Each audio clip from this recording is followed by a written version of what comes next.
Good morning, Team 11. So I got my yoga book in the mail. It's Year of Yoga by Cassandra Reinhart. And she shared a little bit about her story. So for By Declare Today's, I want to share a little bit of my story with yoga. So I used to hate yoga.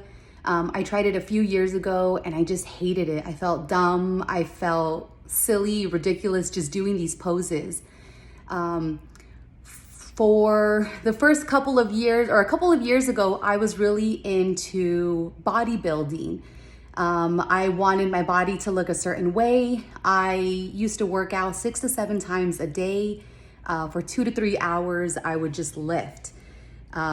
Just to give you a little bit of background, I used to squat, I believe it was about 230 pounds. I used to deadlift about 350, and my shoulder press, I was doing like 40-pound dumbbells.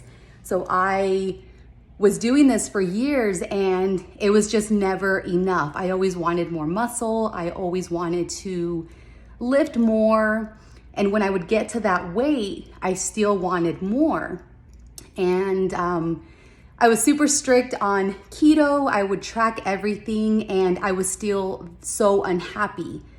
And when I switched over to yoga, I brought over that same mentality of like, let me perfect these poses. How can I build the most strength by doing this? So I was still wanting more. I was comparing my poses to the teachers and it still wasn't enough.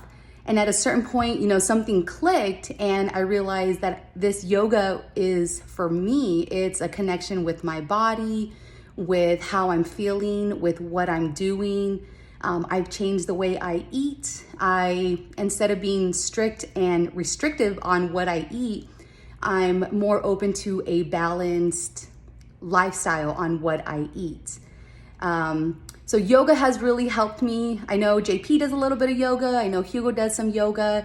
But I've just found it very beneficial mentally, physically, emotionally, and I think it's just something that I'm going to continue as a lifelong thing. It's a lot more gentle on my body and it has just helped me so much. So that's a little background story. Every now and then I do miss lifting, and when I get back into it, I do dip back into that like, okay, let me do more and more and more. So I'm content with yoga, and that's all I have for you guys. Bye.